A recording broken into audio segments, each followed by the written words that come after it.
किसान अपने गांव की परेशानियों से बहुत दुखी था। किसी ने उसे अपने दुखों के निवारण के लिए बुद्ध की शरण में जाने को कहा, जो कुछ दिनों के लिए यहाँ से कुछ दूर एक गांव में आया है, वह निश्चय ही तुम्हारे सब दुखों का निवारण करेगा। यह सुनकर किसान बड़ी इच्छा से बुद्ध की शरण में गया। यह सोचकर कि बुद्ध उसे उसकी समस्याओं, मानसिक पीड़ा, तनाव और दुखों से मुक्ति दिलाएंगे, वह बुद्ध के पास पहुंचा। उसने बुद्ध से कहा कि हे बुद्ध, मैं एक किसान हूँ, मुझे खेती करना पसंद है, लेकिन बारिश कभी भी पर्याप्त नहीं होती और मेरी फसलें बर्बाद हो जाती हैं।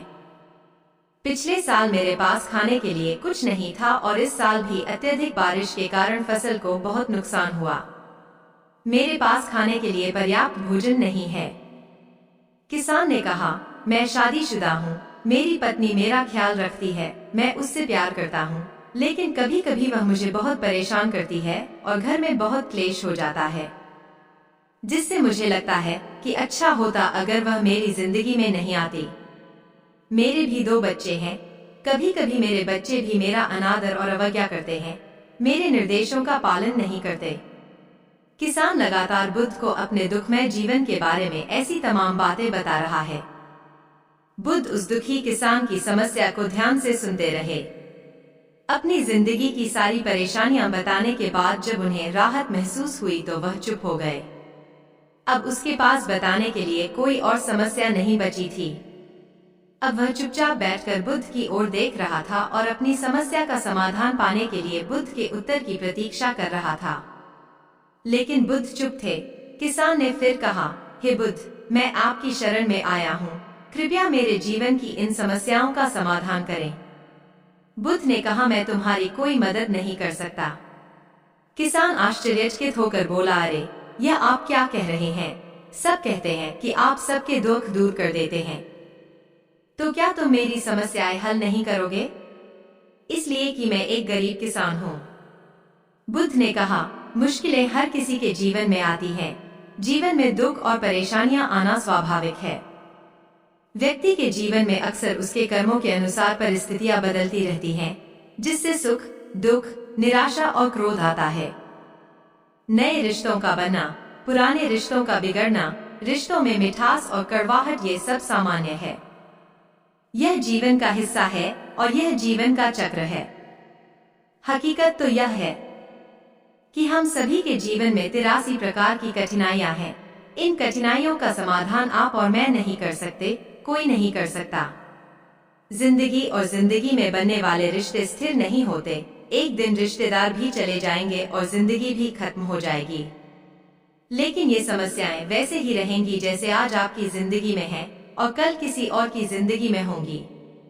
इस पर किसान अपना नियंत्रण खो देता है और क्रोधित हो जाता है और ऊंची आवाज में बुद्ध से कहता है कि हर कोई कहता है कि तुम्हें एक महात्मा, एक सिद्ध पुरुष, एक प्रबुद्ध व्यक्ति होना चाहिए। मैं इस विश्वास के साथ यहाँ आया हूँ कि आप मेरी मदद करेंगे। यदि आप मेरी समस्याएं हल नहीं कर सकते तो मेरा यहाँ आना व्यर्थ था। हर कोई झूठ बोलता है कि वे समस्याओं का समाधान करते हैं। आपने मेरी एक भी समस्या का समाधान नहीं किया। तुमसे अच्छे तो वह महात्मा हैं जो 2 वर्ष पहले मेरे घर आए थे। उन्होंने मेरे लिए यज्ञ कराया, दान दक्षिणा दिलवाई और मेरे मन को असीम शांति मिली। कुछ सुख भी बढ़े और कुछ दुख भी कम हुए। लेकिन तुमने मेरी कोई भी समस्या हल नहीं की। तुमने मुझे सीधे तौर पर मना कर दिया। बुद्ध ने कहा, क्या वह सब करने से जीवन के सारे दुख समाप्त हो गए? इतना कुछ करने के बाद भी अब आप इतने परेशान क्यों हैं? अब आप पहले से भी ज्यादा दुखों से घिर गए हैं। तात्पर्य यह है कि जीवन में दुख कभी समाप्त नहीं होते। किसान बोला, तो क्या मैं मान लूं कि तुम मेरी मदद नहीं कर सकते? यदि आप ऐसी छोटी छोटी बातों का समाधान नहीं कर सकते तो आपके उपदेशों का क्या लाभ? बुद्ध ने कहा, मैं तुम्हारी 84वीं समस्या का समाधान तो नहीं कर सकता, लेकिन हाँ, मैं तुम्हारी 84वीं समस्या का समाधान अवश्य कर सकता हूँ। किसान आश्चर्यचकित हो गया और बोला, 84वीं समस्या क्या है बुद्ध ने कहा, यानी कि तुम अपने जीवन में कोई समस्या नहीं चाहते। आपकी सारी समस्याएं इसी समस्या के कारण उत्पन्न हुई हैं। यदि आप इस तथ्य को स्वीकार कर लें कि जीवन में समस्याएं मौजूद हैं और समस्याएं जीवन का हिस्सा हैं, तो आप जीवन की समस्याओं से विचलित नहीं हो पाएंगे। आप जीवन में आने वाली समस्याओं से विचलित हो जाते हैं क्योंकि आपको लगता है कि आप दुनिया के सबसे दुखी व्यक्ति हैं, जबकि सच्चाई यह है कि हर किसी को अपना दुख सबसे ज्यादा महसूस होता है। लेकिन जिस दिन आप यह समझने लगेंगे कि मेरा कष्ट अन्य लोगों की तुलना में बहुत कम है, उस दिन से कोई भी दुख आप पर प्रभाव नहीं डाल पाएगा। जब तक आप नहीं चाहेंगे कि आपके जीवन में कोई परेशानी न आए और आप हर दुख दर्द से बचे रहें, तो यह संभव नहीं है। ऐसे में छोटा सा दर्द भी आपको बेचैन कर देगा और आपकी मानसिक शांति भंग कर देगा। अगर आपके जीवन से परेशानियां पूरी तरह से दूर हो जाएं, अगर आपको हर दिन हर पल बिना दुख और कठिनाइयों के जीवन जीने को मिलेगा, तो आप ज्यादा दिन तक ऐसा नहीं जी पाएंगे।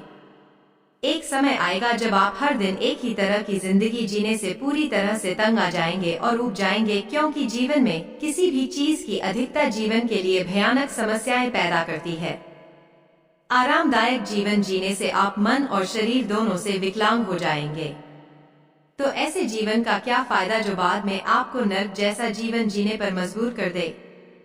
जिस तरह खाना खाने का असली आनंद तभी मिलता है जब बहुत भूख लगी हो और पानी पीने का असली मजा तभी आता है जब बहुत प्यास लगती है, उसी तरह जीवन के तमाम दुखों और परेशानियों को झेलने के बाद ही खुशी का आनंद मिलता है। इसीलिए जीवन में सुख और दुख अलग अलग रूप में आते रहते हैं। हम चाहकर भी जीवन से सुख दुख को खत्म नहीं कर सकते, लेकिन उनसे इतना ऊपर जरूर उठ सकते हैं कि कोई भी बड़ी समस्या मन को विचलित न कर सके। इसके लिए अपने मन को शक्तिशाली बनाएं, धैर्य रखें, प्रतिदिन अध्यात्म का ध्यान करें, ज्ञान बढ़ाओ। यह आपके जीवन की सभी समस्याओं का समाधान है। इसे जीवन की चतुर्मुखी समस्या का समाधान कहा जाता है। महात्मा बुद्ध का यह अद्भुत ज्ञान पाकर किसान संतुष्ट हो गया और उसका मन बिल्कुल हल्का हो गया। मन में जो समस्याएं परेशान कर रही थी, उनके प्रति जिज्ञासा शांत हो गई। किसान ने अपनी आंखें बंद कर ली और आनंद का अनुभव करने लगा। किसान को समझ आ गया कि वह अब तक क्या गलती कर रहा था और वह बुद्ध के चरणों में गिर गया। तो दोस्तों, मुझे उम्मीद है कि महात्मा बुद्ध की इस कहानी बुद्ध प्रेरणादायक के माध्यम से आपके जीवन की कई समस्याएं समाप्त हो गई होंगी या कुछ समस्याओं का समाधान मिल गया होगा।